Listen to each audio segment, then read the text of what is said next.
On attend encore quelques minutes que les gens se connectent? Oui, c'est ça. Comme d'habitude, on va attendre un petit peu, que les gens arrivent, que tout le monde puisse se connecter.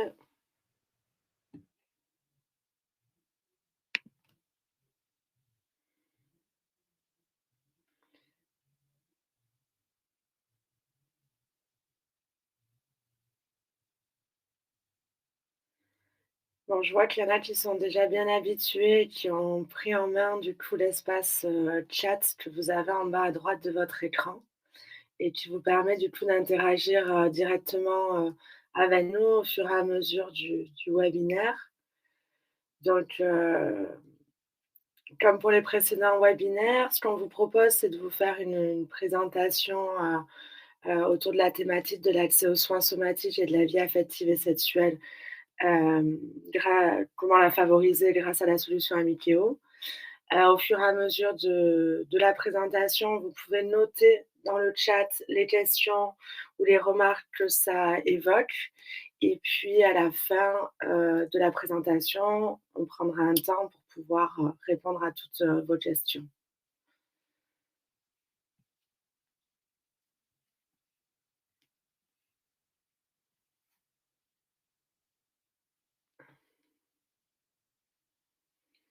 Il y a pas de difficulté technique a priori, je vois que personne n'a noté, je pense que tout le monde nous entend bien et nous voit bien. N'hésitez pas à le noter si vous avez des problèmes de son ou de caméra. Donc vous, c'est normal, les micros et les caméras sont coupés.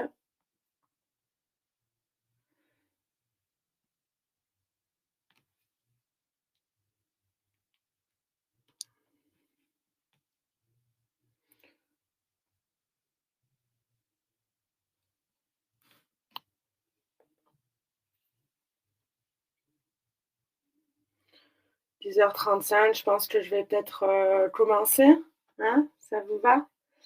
Allez, super. Je vais du coup vous partager ma présentation. Hop, tac, voilà. Alors normalement, c'est bon. Donc la thématique qui va nous animer aujourd'hui, c'est, utiliser la solution Amikéo pour favoriser l'accès aux soins et à la vie sexuelle et affective. Au sommaire de notre webinaire aujourd'hui, quelques mots sur l'accès aux soins somatiques, un droit pour toutes et tous. Sur également, la vie relationnelle, affective et sexuelle, des besoins à prendre en compte. Dans un troisième point, nous aborderons de l'enfant à l'adulte, comment faciliter l'accès aux soins somatiques grâce à la solution Amikéo. Dans un quatrième point, autour de la sensibilisation à la vie affective, relationnelle et sexuelle grâce à la solution Amikéo. Et puis, comme je vous le disais en introduction, nous prendrons un temps, de questions-réponses à la fin de ce webinaire. Donc l'accès aux soins somatiques, un droit pour toutes et toutes. On entend par soins somatiques les soins qui se rapportent, au corps. Le droit d'accès aux soins pour les personnes en situation de handicap, que ce que dit la loi française. La loi française nous dit que nul ne peut faire l'objet d'une discrimination dans le cadre de la prévention et de la réalisation des soins médicaux.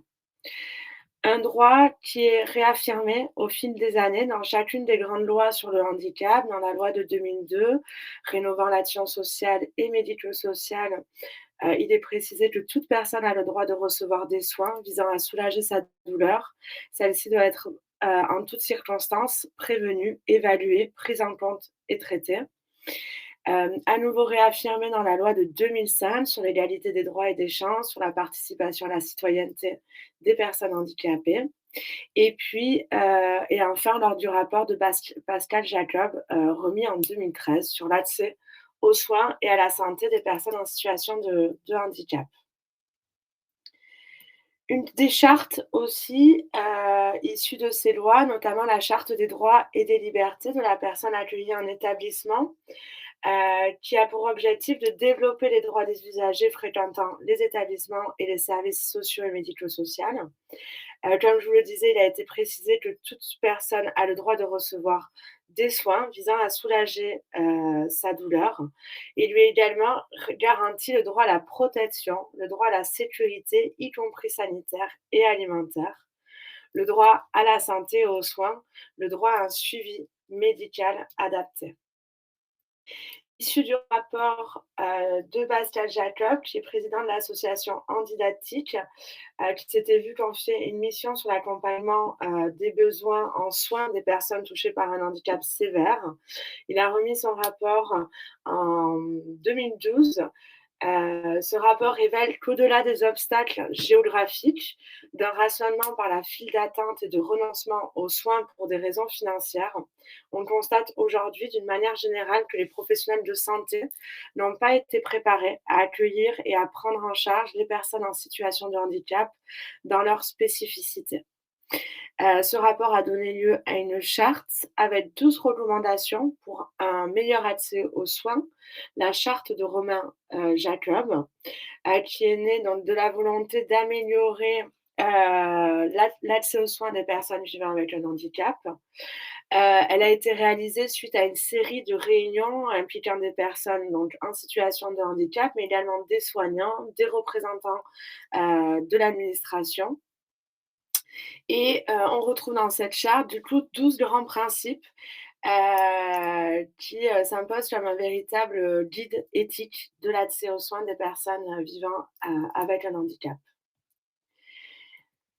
On a également accès sur internet, vous pourrez aller voir, il y a un baromètre de l'accès aux soins vivant des personnes en situation de handicap, donc qui s'appelle Handifaction.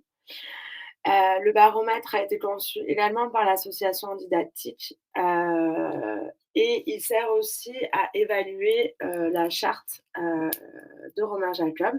Il permet d'identifier les populations qui ont le plus de difficultés à accéder aux soins et à suivre leur, évolution au cours de temps. Et donc comme le rappelle, Sophie Cluzel, secrétaire d'État, pardon, chargée auprès, du Premier ministre, lors d'un colloque de la santé le 16 février 2022. Pour les personnes en situation de handicap, dont les pathologies sont plus nombreuses, elles consultent plus tardivement, présentent des situations d'urgence plus fréquentes, des problèmes plus complexes et sont difficilement touchées par les campagnes de prévention. Et donc, obtenir des rendez-vous, pouvoir se soigner décemment, être accueilli de manière convenable, tout ceci n'est pas un privilège, mais une mission que la société se confie. Pour chaque patient, l'accès aux soins est un droit fondamental, au même titre que le respect de sa dignité, de la liberté de choisir son praticien ou encore du secret médical. Ce baromètre Handifaction nous montre là sur le dernier trimestre, sur le troisième trimestre pardon, 2023, qu'encore 22% des personnes en situation de handicap ont des difficultés pour accéder à un soignant. Or, on sait qu'avoir une bonne santé, c'est aussi le préalable à l'accès à l'emploi et plus largement, hein, à l'autonomie et à l'accès à toute la société. Un petit, focus sur, un centre de référence, Barthélemy Durand, qui se situe à Étampes, qui a ouvert en 2013, qui est un centre régional de la douleur et des soins somatiques en santé mentale, en autisme, polyhandicap et handicap génétique rare. Entre autres de toutes ces activités, ce centre de référence offre une expertise dans le champ, de la douleur et des soins somatiques pour cette population. Il est la tête de pont d'un réseau national de centres de consultation dédiés avec des acteurs stratégiques comme les centres régionaux d'autisme, les centres ressources d'autisme, les CRA, les associations nationales de famille, les structures médico-sociales et sanitaires, les réseaux de santé, des médecins libéraux. Il contribue également à la rédaction des recommandations de bonnes pratiques de l'ANESM et de la HAS et d'autres ouvrages de référence. Et il a pu développer, continue à développer des protocoles et des échelles d'évaluation de la douleur qui sont spécifiques et qui sont reconnues. Il participe également à des activités de recherche, qui permettent, le développement, de ces actions de recherche et qui se traduisent aussi par la participation à des groupes de travail nationaux et internationaux. Quelques mots par rapport aux besoins à prendre en compte dans la vie relationnelle et affective et sexuelle, des personnes en situation de handicap. D'abord, ce que nous dit, l'OMS, la santé sexuelle, c'est un état de bien-être physique, émotionnel, mental et social. Ce n'est pas seulement l'absence de maladie ou un dysfonctionnement ou une infirmité. La santé sexuelle exige une approche positive et respectueuse de la sexualité et des relations sexuelles, ainsi que la possibilité d'avoir des expériences agréables, en toute sécurité, sans coercition, ni discrimination et ni violence. Pour atteindre et maintenir une bonne santé sexuelle, l'OMS rappelle que les droits, humains et les droits sexuels de toutes les personnes doivent être respectés, protégés et réalisés.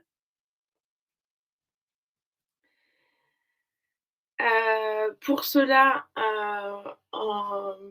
l'éducation à la vie, affective, relationnelle et sexuelle s'inscrit comme une éducation à une citoyenneté complète, promouvant des relations affectives saines, avec bien sûr l'impératif, du consentement, de la reconnaissance des orientations sexuelles, des minorités de genre et la lutte contre les inégalités.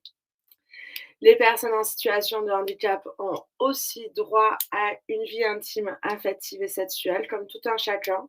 Leur consentement doit être respecté. C'est aux professionnels de santé et aux professionnels des établissements du médico-social de tenir compte de cette liberté, fondamentale. Et l'éducation à la sexualité est un enseignement obligatoire par l'éducation nationale, mais également au sein des établissements médico sociaux.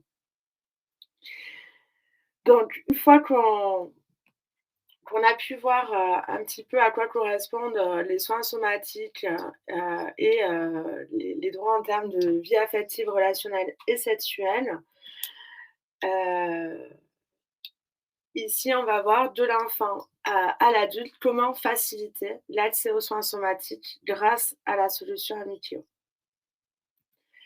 Donc, pour faciliter l'accès aux soins somatiques, on va d'abord s'intéresser au suivi, somatique. Donc c'est un travail qui va s'inscrire dans le projet personnalisé de la personne. C'est un travail sur le long terme qui est réalisé dès le plus jeune âge. On estime à 20 le nombre de consultations médicales obligatoires entre 0 et 6 ans. Donc on voit bien que c'est une thématique qui doit être abordée, vraiment dès le plus jeune âge et qui nécessite de prendre en compte, les particularités de la personne, son fonctionnement, les outils, qu'elle utilise au quotidien, les outils visuels ou les outils de communication qu'elle peut utiliser et puis plus globalement son environnement dans lequel, elle évolue. Quand on va, s'attaquer à cette thématique des soins somatiques, par quoi commencer? On va, peut-être d'abord construire une checklist de suivi de santé avec des questions à se poser, à savoir est-ce qu'il y a des bilans qui ont été réalisés? Est-ce qu'il y a une évaluation sensorielle? Est-ce que la personne, utilise un outil de communication? Est-ce qu'elle a un traitement? Est-ce qu'une opération, est prévue ou est-ce qu'elle a déjà subi une opération? Et cetera. Tout un nombre de questions, qui vont nous donner un petit peu, nous permettre d'avoir un état des lieux, du suivi de santé, au moment T de la personne. On va, s'attacher aussi à sur 3 grands axes, c'est-à-dire, faciliter l'expression de la douleur, préparer des rendez-vous médicaux et également travailler sur l'habituation aux soins. Ça va être 3 axes, sur lesquels on va travailler auprès de la personne pour qu'on puisse, du coup, globalement améliorer, son accès aux soins et faciliter les suivis, médicaux. Pour réaliser ce travail, il y a de nombreuses ressources qui existent. Je vous ai mis quelques exemples. Il y a déjà des échelles de la douleur qui permettent de travailler justement sur l'identification de la douleur ou de phénomènes, douloureux. Vous avez l'échelle ESDDA. Vous avez l'échelle, je dis JEDI, mais c'est l'échelle, GED-DI. Vous avez des mallettes, de soins somatiques où qu'on peut, utiliser, dès le plus jeune âge pour jouer, au médecin, faire des consultations un peu, factices. Pour les adultes, on peut également travailler avec des outils, récupérer des outils médicaux et travailler avec des outils médicaux, réels. Vous avez des applications, vous avez, oui, notre application iFeel que je vous présenterai, tout à l'heure, qui permet vraiment de travailler l'expression, d'un ressenti, notamment d'une zone douloureuse à l'aide d'un schéma, corporel. Vous avez, le site internet Santé BD, qui permet d'avoir accès à des, images, autour de la question des soins somatiques, à des visuels très adaptés. Et puis, vous avez aussi un site internet SODEV, sur la sensibilisation aux soins dentaires, qui est intéressant.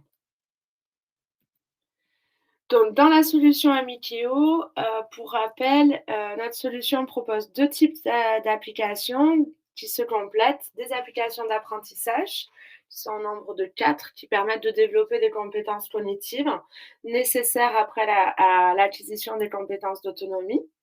Donc à l'intérieur desquelles vous allez retrouver des exercices avec des niveaux de difficulté. Et puis on a des applications vraiment d'aide à l'autonomie qui vont permettre, entre autres, à son utilisateur, de pouvoir communiquer au quotidien avec Voice, par exemple, de pouvoir exprimer un ressenti ou une douleur avec iFeel, dont je vous parlais juste à l'instant, de pouvoir se repérer dans le temps et dans l'espace avec, Agenda, par exemple, et de développer ses compétences, sociales avec, Social Andy. Donc comment utiliser, nos applications pour, améliorer l'accès, aux soins somatiques? On va pouvoir, par exemple, utiliser l'application Timing.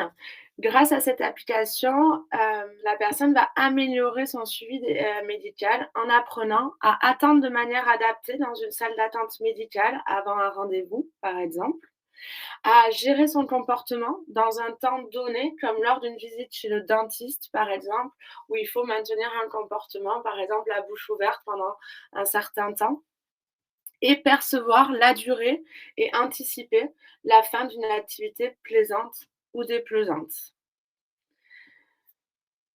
On a l'application Agenda. Peut-être quelques mots, sur l'application Agenda. C'est une application qui va permettre de, repérer les événements planifiés au cours de la journée, favoriser, l'autonomie grâce au rappel et faciliter les transitions entre activités, gagner en prévisibilité, enseigner également la flexibilité et puis, vous allez pouvoir personnaliser, le mode de représentation en utilisant soit des pictogrammes, des photos, des illustrations. Donc comment on va utiliser cette application pour améliorer le suivi médical d'une personne? Et bien grâce à Agenda, elle va pouvoir apprendre à gérer ses différents rendez-vous médicaux et à prendre ses traitements, par exemple, au bon moment, à anticiper des événements potentiellement anxiogènes comme, une hospitalisation ou une opération à venir, à organiser différents temps, qui constituent son suivi médical, comme, par exemple, la préparation à des rendez-vous médicaux, des temps d'habituation aux soins et puis grâce au rappel sonore, elle va, pouvoir ne pas oublier un rendez-vous ou la prise, d'un traitement. On peut aussi utiliser l'application Séquence. L'application Séquence, c'est une application qui va vous permettre de découper une tâche complexe en différentes étapes simples. Ça permet, de donner à la personne une guidance à la fois visuelle et sonore pour favoriser, son autonomie dans la vie quotidienne et également réaliser une tâche dans un rythme donné. Donc grâce à Séquence, la personne va pouvoir améliorer, son suivi médical en apprenant à réaliser une tâche d'autonomie personnelle, par exemple comme changer sa protection hygiénique ou se brosser les dents. Prendre, connaissance de différentes étapes composant un acte de soin, une prise de sang par exemple. Se préparer pour aller à différents, rendez-vous, médicaux mais également connaître ses droits, son projet personnalisé et suivre un scénario social, par exemple sur le consentement médical ou les étapes de la puberté, par exemple. Grâce à Social Andy, qui est une application qui permet, d'acquérir des codes sociaux, et donc d'interagir de manière adaptée avec les autres, de se familiariser à des situations du quotidien et adapter son comportement au contexte. D'accompagner aussi l'exercice de la citoyenneté, comprendre les lois, les règlements au travers de supports adaptés et puis, se préparer à des situations, de vie collective potentiellement, anxiogènes.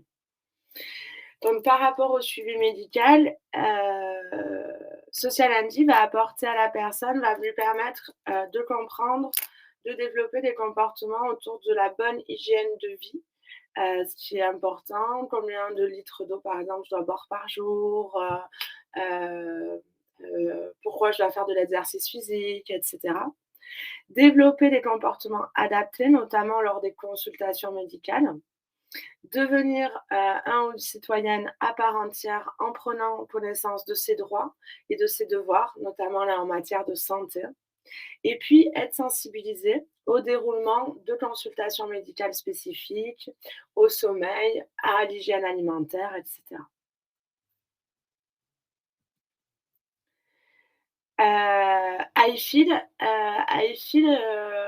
Pour, la petite histoire, c'est une application qui a été co-conçue et testée en partenariat avec le Centre régional de douleurs et de soins somatiques en santé, mentale et en autisme dont je vous parlais, tout à l'heure, de Barthélemy Durand à Étampes et dans le cadre d'une recherche qui a été dirigée par, le docteur, Dia Saravan. C'est une application, qui va permettre de développer la communication réceptive et expressive autour, notamment des ressentis, de graduer l'intensité, de mon ressenti ou de la douleur et de pouvoir exprimer et localiser une douleur. Grâce à iFeel, du coup, la personne va pouvoir, comme je le disais, exprimer un ressenti ou une douleur au médecin, à l'équipe médicale ou à mon accompagnant. Identifier une zone douloureuse qu'elle n'arrive pas forcément à montrer sur son propre corps et graduer cette intensité, cette douleur autour de 3, grâce à une échelle et autour de 3 indicateurs, d'intensité. Et enfin, on va pouvoir, également utiliser notre application Voice qui fait partie de la solution Amikeo, qui est une application qui permet de développer la communication réceptive et expressive, de favoriser, l'expression de besoins, d'augmenter la connaissance aussi d'opportunités offertes, de recueillir l'avis et le ressenti, de la personne accompagnée, d'informer en utilisant, des supports visuels adaptés au mode de communication de la personne. Donc grâce à Voice, elle va pouvoir se présenter à son médecin et à son équipe médicale. Elle va pouvoir, raconter ce qu'elle ressent dans son corps, par exemple si ça la gratte, si ça la pique et cetera. Réaliser différentes demandes, peut-être de pause ou de toucher plus fort et cetera. De comprendre ce qu'on m'explique concernant la santé et son suivi médical et d'exprimer des préférences, des peurs ou des choses dont elle n'a pas envie. Voilà, au niveau des soins somatiques et de comment on peut aborder, ce travail grâce à la solution, Amikeo. Par rapport à la sensibilisation à la vie relationnelle et affective et sexuelle, hem, quelques mots d'abord peut-être sur le consentement qui est vraiment à la base de toute relation humaine saine et bienveillante. Non forcé ou donc il doit être donné librement, c'est-à-dire non forcé ou interprété. Par exemple, l'absence de non ne signifie pas que la personne est consentante. Il doit être éclairé, donc autrement dit sans aucune, intention, dissimulée. Il doit être spécifique, c'est-à-dire qu'on peut donner son consentement pour des baisers, mais pas donner son consentement pour d'autres pratiques. Et on a le droit de changer, d'avis, donc il est réversible. On peut changer d'avis et il doit être, réalisé de manière enthousiaste. 5 principes au consentement. Et puis quelques mots aussi sur la prise en compte de l'identité de genre et l'orientation sexuelle de la personne. C'est important, effectivement pour les personnes valides, de se poser des questions, quant à leur identité de genre et les personnes en situation de handicap le font également. Notamment on peut citer aussi, par exemple, dans la communauté des personnes atteintes d'autisme, de nombreuses, discussions sur la non-binarité, et donc sur cette identité, de genre. Donc favoriser la bonne compréhension de la notion de genre, c'est-à-dire féminin, masculin, de l'identité de genre dans toute sa diversité, la cisidentité, la transidentité, la non-binarité ou la dysphorie de genre. L'orientation sexuelle aussi dans toute, sa diversité, l'hétérosexualité, l'homosexualité, la bisexualité, la sexualité et cetera. Faciliter aussi l'expression, donc à la fois favoriser la bonne compréhension et faciliter l'expression de cette orientation sexuelle et de l'identité de genre. Et puis utiliser, des outils adéquats et des supports visuels qui seront compris par la personne pour aborder, ces questions. Je ne vous représente pas les applications, de la solution Amikeo. C'est dans les mêmes applications qu'on va pouvoir également travailler cette thématique, notamment donc par exemple avec Agenda, qui va permettre à la personne d'organiser ces différents temps que constitue son suivi gynécologique, par exemple. Comme tout à l'heure par rapport à ses rendez-vous médicaux, elle va pouvoir ici gérer, par exemple, les temps de son cycle menstruel. Elle va pouvoir gérer des temps d'intimité qu'elle souhaite partager ou seule. Elle va pouvoir également anticiper, c'est important, des moments de séparation ou des retrouvailles avec des proches, des relations amicales ou amoureuses. Et puis, ne pas oublier un rendez-vous, la prise de sa contraception grâce à des rappels sonores. Sur l'application, Séquence que je vous présentais, tout à l'heure, la personne va pouvoir réaliser, des tâches d'autonomie comme, par exemple, se raser, apprendre à mettre un préservatif, apprendre, à se masturber. Elle va pouvoir se préparer pour aller à des rendez-vous amicaux ou, amoureux à l'aide de séquences. Par exemple, là, on voit une séquence sur, mettre, du vernis. Connaître également ses droits et son projet personnalisé et puis s'informer sur le consentement, ce que je peux faire, quel comportement adopter pardon, si une personne me plaît ou encore les différentes étapes, les grandes étapes, d'une grossesse. Grâce à Social Lundi, on va pouvoir sensibiliser à la vie, relationnelle, affective et sexuelle en apprenant à comprendre des notions comme le consentement et l'orientation sexuelle, à développer des comportements adaptés en fonction de la relation, qu'elle entretient avec chaque personne. Je me comporte pas de la même façon avec mon amoureux qu'avec un ami, par exemple.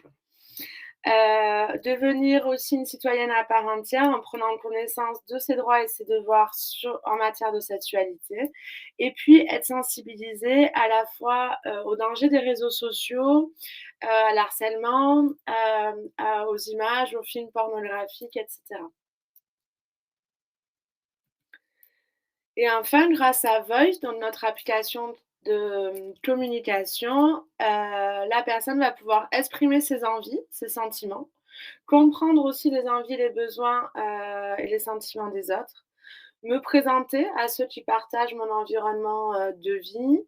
Je vais pouvoir aussi peut-être raconter un événement passé ou à venir, pouvoir parler d'un événement qui peut être, important pour moi. Réaliser différentes, demandes et puis exprimer, mes souhaits, mes préférences ou ce dont je n'ai pas envie.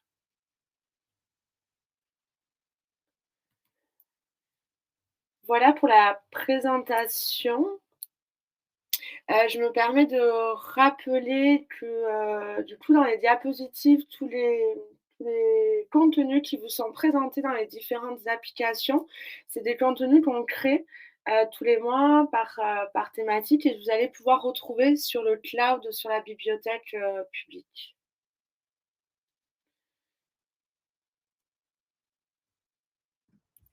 Je vais juste, hop, voilà,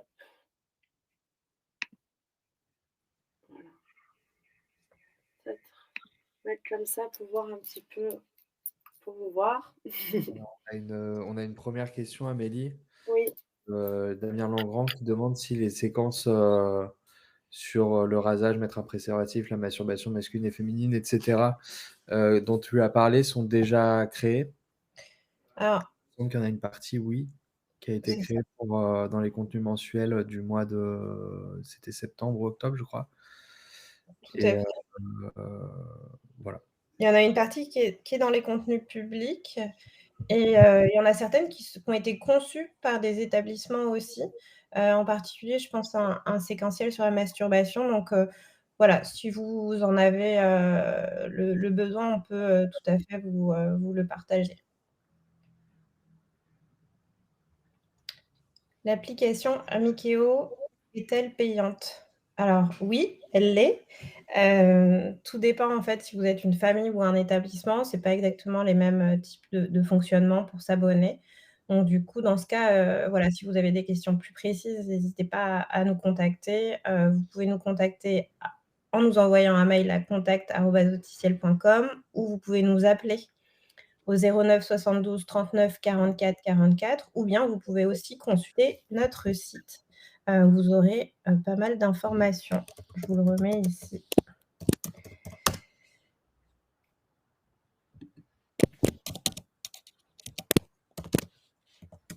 Le contact, voilà. Bonjour, je travaille avec des personnes qui n'ont pas forcément de téléphone personnel ou de tablette. Est-ce que c'est possible sur ordinateur? Alors non, c'est pas possible sur ordinateur. Vous pouvez, effectivement utiliser soit la tablette ou le téléphone de la personne, soit, alors je sais pas, tout dépend si j'imagine que vous êtes un professionnel en établissement, donc vous pouvez aussi, soit installer les applications sur des tablettes que vous auriez au sein de la structure ou bien faire l'achat de packs tablettes. Donc, nous, on propose des packs tablettes avec les applications, mais aussi, du tablette en 2 tailles différentes. Alors, vous partagez des contenus disposés dans une bibliothèque établissement.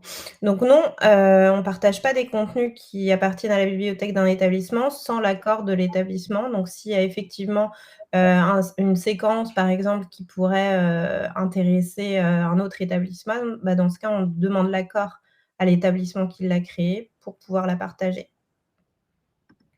Et pour les contenus dont on a parlé juste avant, ils sont partagés dans la bibliothèque publique qui est accessible à tous les utilisateurs Amikeo. Je suis ravie de vous avoir rassuré. Non, non, vous inquiétez pas, on ne partage pas les contenus.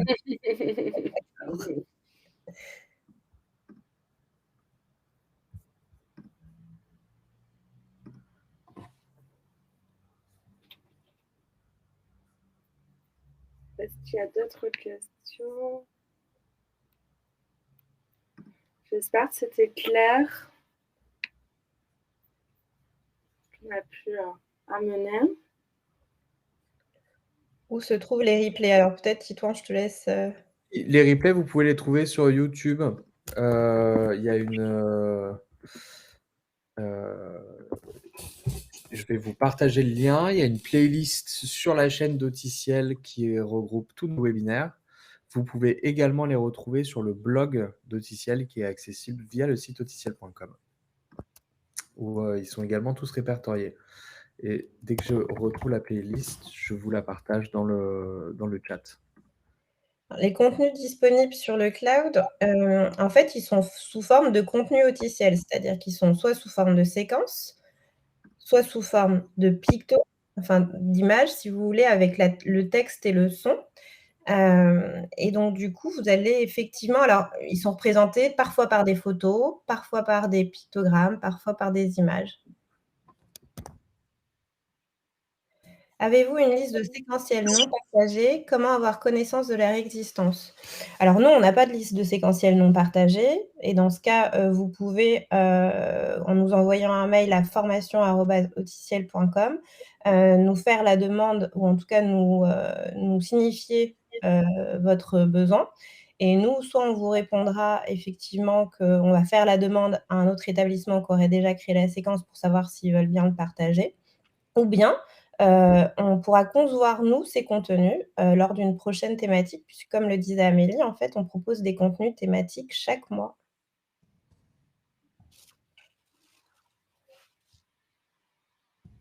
Est-ce qu'il est possible d'avoir différents comptes sur un même support? Dit-on. Non, c'est pas possible. Vous pouvez, alors vous pouvez changer de compte sur un même support. Vous déconnectez, vous reconnectez avec un autre compte. Dans ce cas, ça supprimera les contenus, du premier compte de la tablette et ça chargera les contenus du deuxième compte. Par contre, les applications ne peuvent pas supporter plusieurs comptes connectés en même temps. Super, ça marche. Merci Titouan. Peut-on personnaliser les contenus si c'est un homme ou une femme, un enfant, comme dans Santé BD par exemple? Alors dans l'application iFeel que vous a présentée Amélie, vous allez pouvoir le faire, c'est-à-dire que vous allez pouvoir changer la mascotte, choisir un petit garçon, une petite fille, un homme, une femme ou un smiley d'ailleurs. Et concernant les autres types de contenus, vous allez pouvoir effectivement changer les images. C'est-à-dire que, par exemple, sur une séquence, s'il y a une des étapes qui est représentée par une photo ou un picto qui ne convient pas au contexte de la personne qui vous accompagne, vous allez pouvoir la modifier. Malheureusement, je ne trouve pas la séquence sur la mise en place du préservatif, par exemple. En effet, c'est pas une séquence aujourd'hui qu'on propose dans la bibliothèque publique, mais c'est une séquence qui a été conçue par une structure, donc on pourra leur demander leur accord, et vous la partager, si vous nous en faites la demande.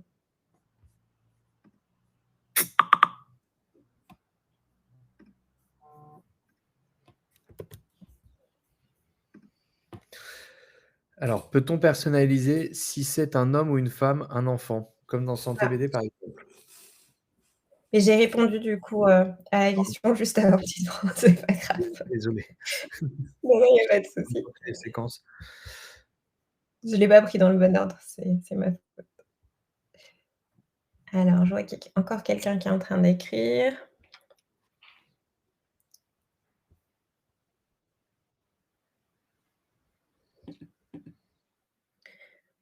Pouvez-vous partager l'adresse pour les demandes, s'il vous plaît? Oui.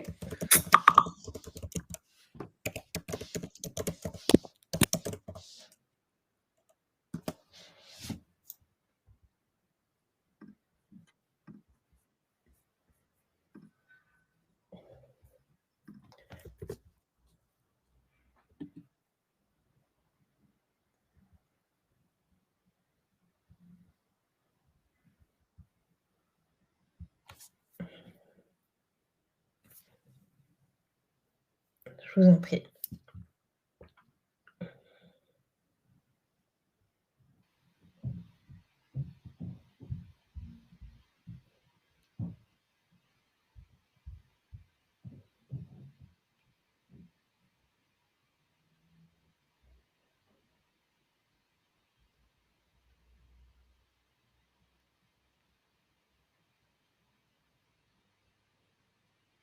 Je profite peut-être de ce moment un peu sans question, il n'y a plus de questions, pour vous rappeler aussi si vous avez des idées, là on arrive du coup à notre dernier webinaire de l'année.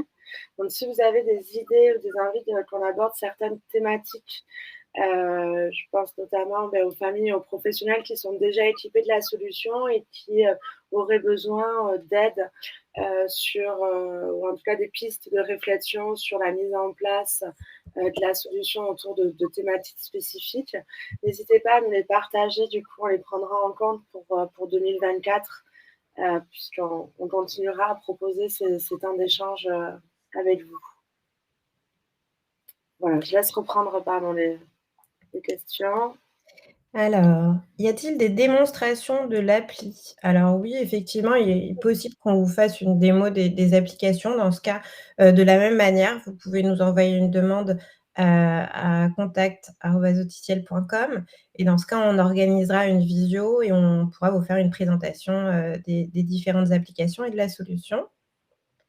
Vous Et pouvez aussi les tester gratuitement pendant 14 jours, tout si à vous fait. les téléchargez, depuis le Play Store ou l'Apple Store.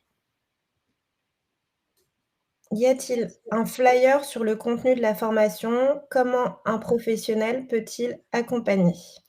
Alors, oui, il y a effectivement, des informations sur l'ensemble des formations qu'on propose.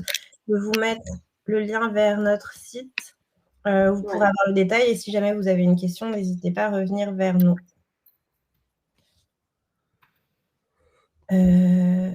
Tac. Est-ce qu'un groupe de travail inter-établissement sur le thème de l'intimité et de la sexualité pourrait se faire et ainsi échanger sur nos pratiques et contenus existants? Je crois que je reconnais l'auteur de cette question. Bonjour Damien. Oui, alors tout à fait, effectivement, ça pourrait être vraiment intéressant et d'ailleurs, on a un projet pour 2024 de pouvoir organiser des groupes de travail en inter-asso et inter-établissement avec les référents numériques, et même, les familles si elles souhaitent s'y joindre, pour pouvoir échanger sur des thématiques précises. Vous faites des formations dans les établissements? Oui, tout à fait. Donc du coup, vous pouvez aussi accéder au lien que je viens de poster. Voilà, vous irez sur notre page formation et si vous avez besoin de plus d'infos, n'hésitez pas à nous envoyer un mail.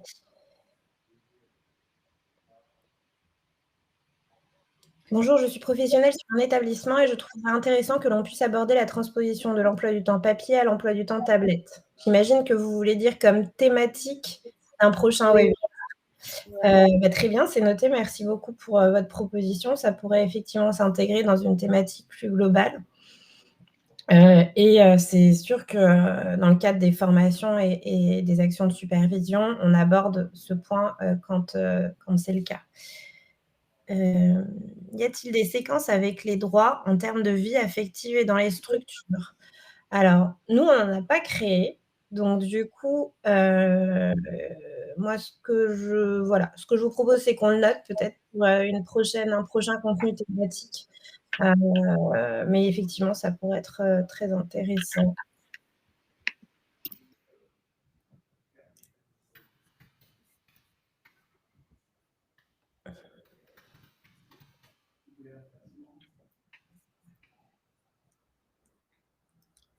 Alors, il y a quelqu'un qui a écrit, donc on va attendre, quelques minutes.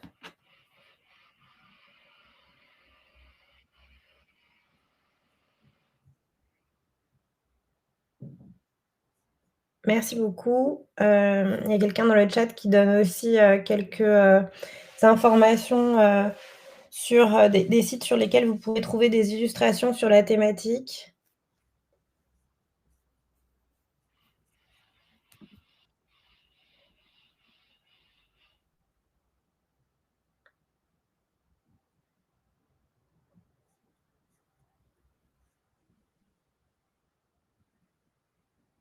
Super, merci beaucoup.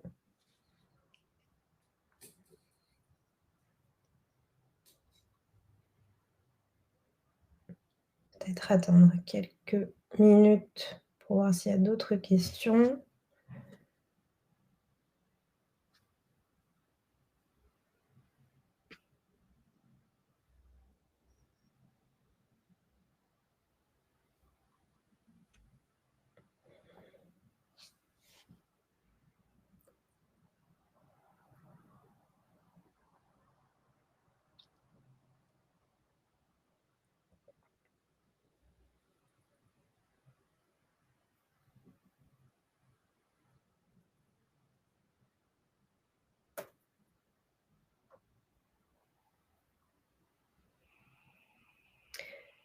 A priori, c'est tout bon. Je ne crois pas qu'il y ait d'autres questions. N'hésitez pas.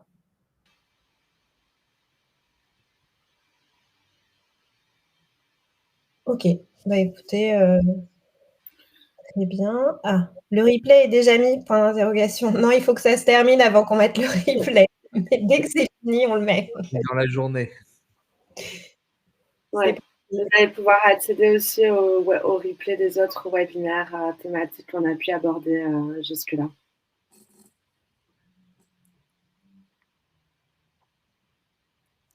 Je vois que quelqu'un écrit. Ouais, il y a encore des partages aussi de liens autour de la thématique. Très bien. Merci à vous pour votre participation. Merci beaucoup à tous. Merci à tous. Merci Amélie, merci Titouan. Très bonne journée.